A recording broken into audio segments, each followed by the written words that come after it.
I'm a storyteller, and I would like to tell you a few personal stories about what I like to call the danger of the single story.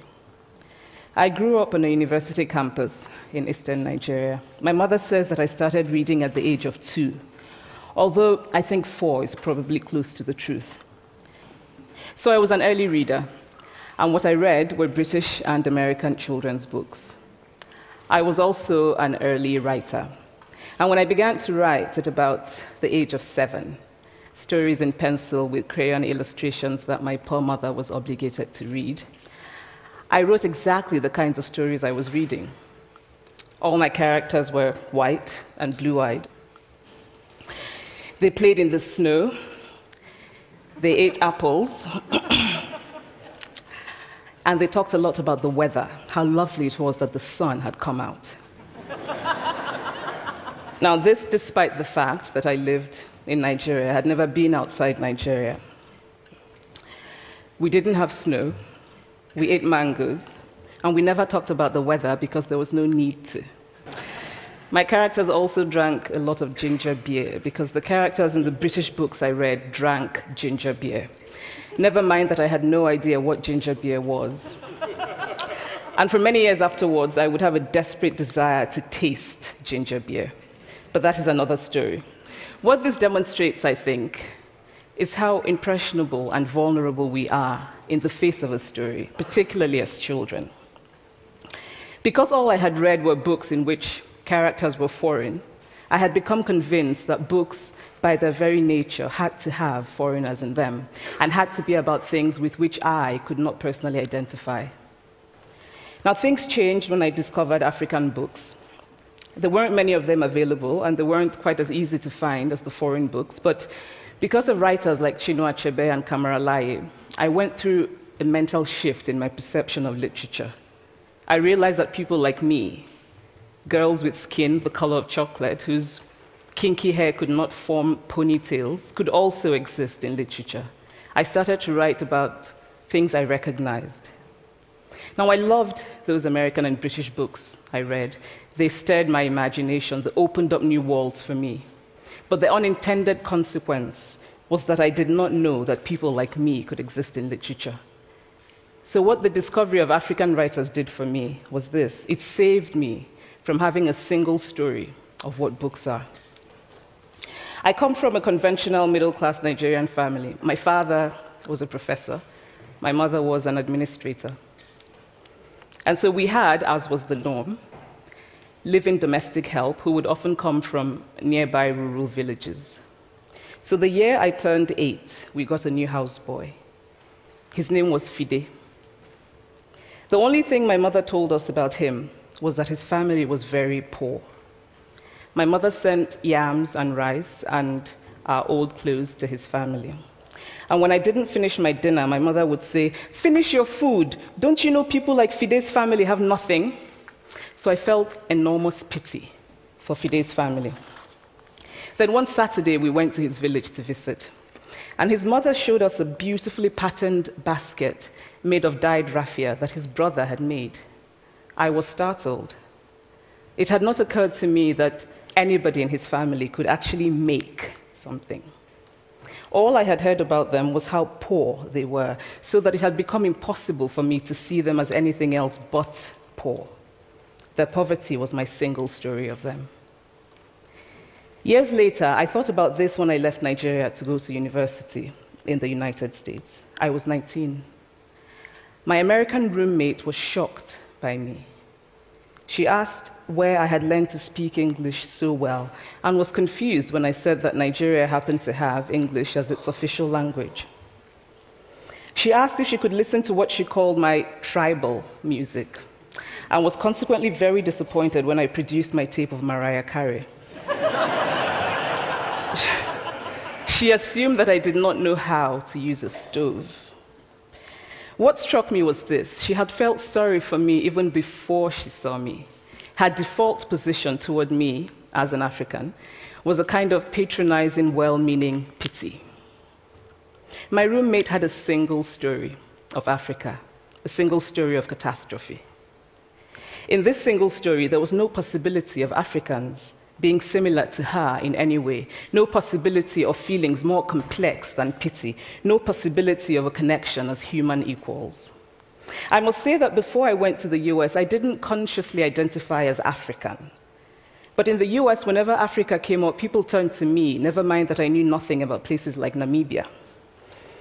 But I did come to embrace this new identity, and in many ways, I think of myself now as African, although I still get quite irritable when Africa is referred to as a country, the most recent example being my otherwise wonderful flight from Lagos 2 days ago, in which there was an announcement on the Virgin flight about their charity walk in India, Africa, and other countries.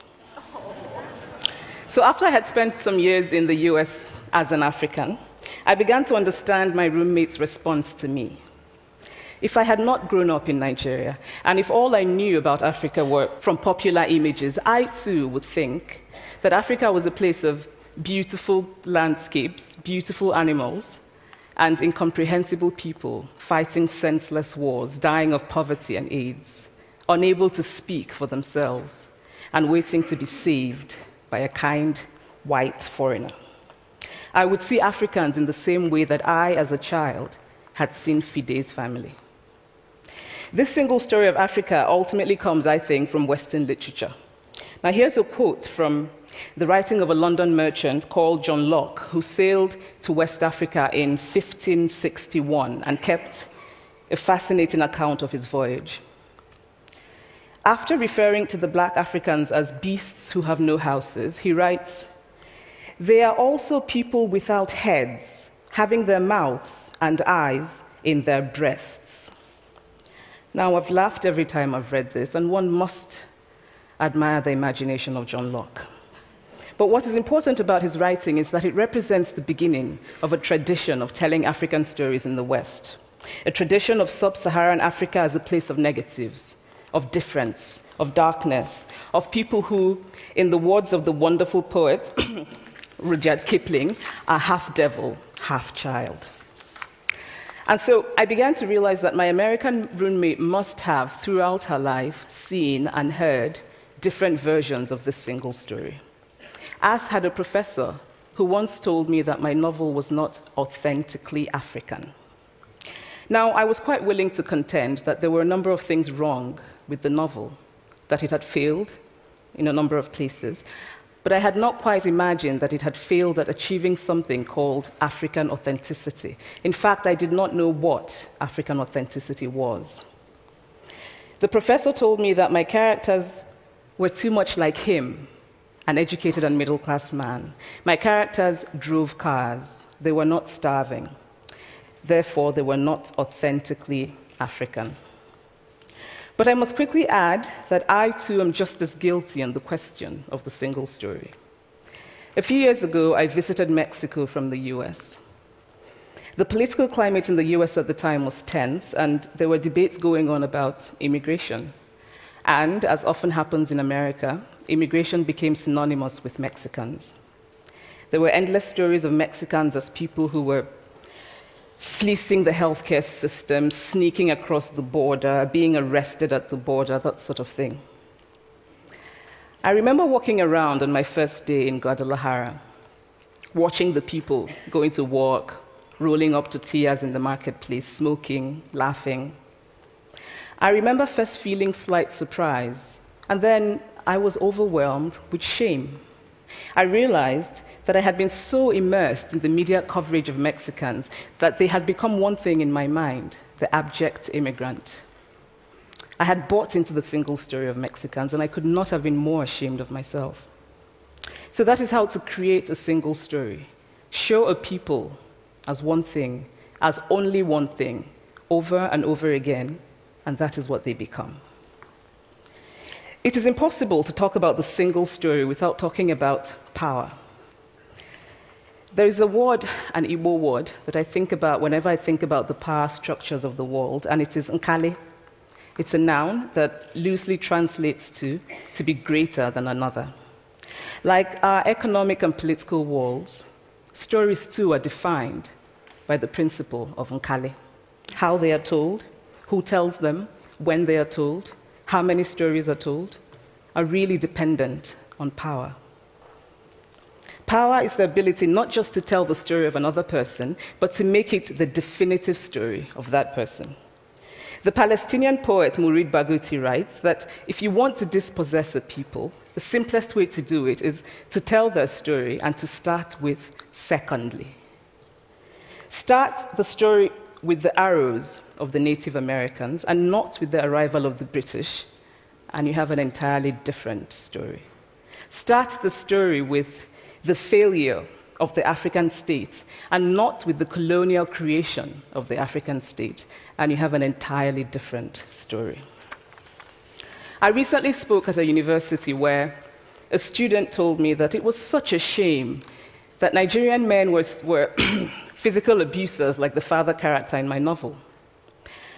I told him that I had just read a novel called American Psycho, and that it was such a shame that young Americans were serial murderers. Now,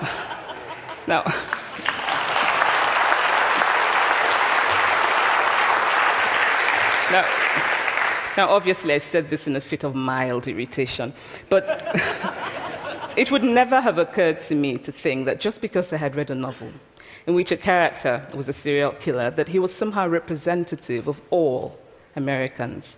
And now, this is not because I'm a better person than that student, but because of America's cultural and economic power, I had many stories of America. I had read Thailand, Updike, and Steinbeck, and Gateskill. I did not have a single story of America. When I learned some years ago that writers were expected to have had really unhappy childhoods to be successful, I began to think about how I could invent horrible things my parents had done to me. But the truth is that I had a very happy childhood, full of laughter and love, in a very close-knit family. But I also had grandfathers who died in refugee camps. My cousin, Polly, died because he could not get adequate health care. One of my closest friends, Okoloma, died in a plane crash because our fire trucks did not have water. I grew up under repressive military governments that devalued education so that sometimes my parents were not paid their salaries. And so as a child, I saw jam disappear from the breakfast table. Then margarine disappeared. Then bread became too expensive. Then milk became rationed. And most of all, a kind of normalized political fear invaded our lives. All of these stories make me who I am. But to insist on only these negative stories is to flatten my experience and to overlook the many other stories that formed me. The single story creates stereotypes, and the problem with stereotypes is not that they are untrue, but that they are incomplete.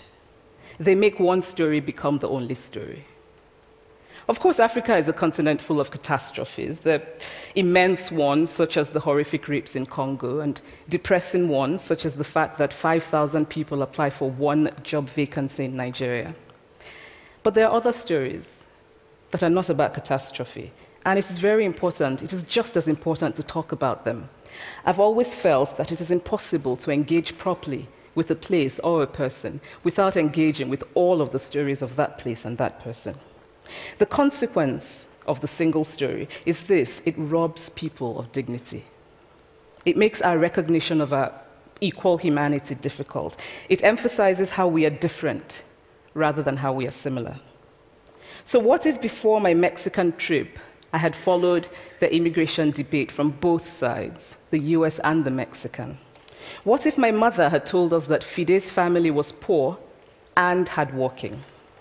What if we had an African television network that broadcast diverse African stories all over the world, what the Nigerian writer Chinua Achebe calls a balance of stories? What if my roommate knew about my Nigerian publisher, Mukhtar Bakare, a remarkable man who left his job in a bank to follow his dream and start a publishing house? Now, the conventional wisdom was that Nigerians don't read literature. He disagreed. He felt that people who could read would read if you made literature affordable and available to them. Shortly after he published my first novel, I went to a TV station in Lagos to do an interview. And a woman who worked there as a messenger came up to me and said, "I really liked your novel. I didn't like the ending. Now you must write a sequel, and this is what will happen." And she went on to tell me what to write in the sequel. Now, I was not only charmed, I was very moved. Here was a woman, part of the ordinary masses of Nigerians who were not supposed to be readers.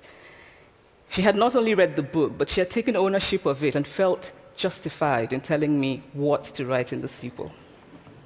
Now, what if my roommate knew about my friend, Fumi Yonda, a fearless woman who hosts a TV show in Lagos and is determined to tell the stories that we prefer to forget? What if my roommate knew about the heart procedure that was performed in the Lagos hospital last week? What if my roommate knew about contemporary Nigerian music, talented people singing in English and Pidgin and Igbo and Yoruba and Ijo, mixing influences from Jay-Z to Fela to Bob Marley to their grandfathers? What if my roommate knew about the female lawyer who recently went to court in Nigeria to challenge a ridiculous law that required women to get their husband's consent before renewing their passports? What if my roommate knew about Nollywood, full of innovative people making films despite great technical odds? Films so popular that they really are the best example of Nigerians consuming what they produce.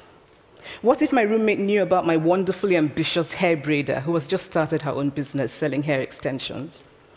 Or about the millions of other Nigerians who start businesses and sometimes fail, but continue to nurse ambition?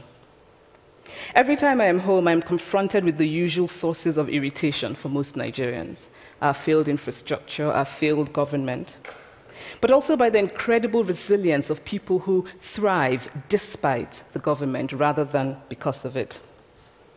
I teach writing workshops in Lagos every summer, and it is amazing to me how many people apply, how many people are eager to write, to tell stories. My Nigerian publisher and I have just started a nonprofit called Farafina Trust, and we have big dreams of building libraries and refurbishing libraries that already exist, and providing books for state schools that don't have anything in their libraries, and also of organizing lots and lots of workshops on reading and writing for all the people who are eager to tell our many stories. Stories matter. Many stories matter. Stories have been used to dispossess and to malign, but stories can also be used to empower and to humanize. Stories can break the dignity of a people, but stories can also repair that broken dignity.